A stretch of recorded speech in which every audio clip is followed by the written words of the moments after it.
Filmski obzorniki predstavljajo nadvse zanimivo, ne samo zgodovinsko, ampak tudi aktualno obliko avdiovizualnega obravnavanja zgodovine. Že zaradi samega tega razloga so seveda zelo primerni in pomembni kot predmet poučevanja in preučevanja zgodovine, kajti njihova taka zelo zanimiva življenjska zgodba, če lahko tako rečemo, je, da se prilagajajo zgodovinskim situacijam, v katerih nastajajo. Na eni strani seveda imamo tako imenovano obliko uradnih državnih propagandnih obzornikov, hkrati sočasno ali pa v nekih posebnih zgodovinskih situacijah so se pa izoblikovale oblike tako imenovanih protiobzornikov oziroma protiinformiranja, ki so delovali kot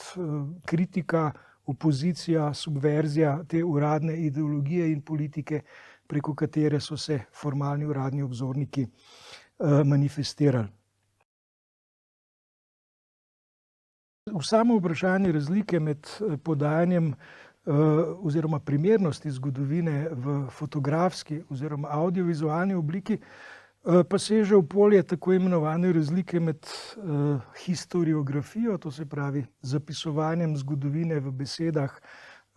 arhivskih dokumentih in podobno, in historiofotijo, skratka zgodovino vezano na avdiovizualni zapis.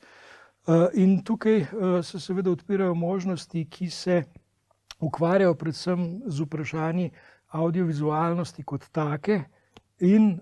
to se pravi, da hkrati z razvojem zgodovinskih dogodkov, zgodovinskih dejstev obravnavajo tudi načine, kako so se ti skozi filmsko formo formirali, preoblikovali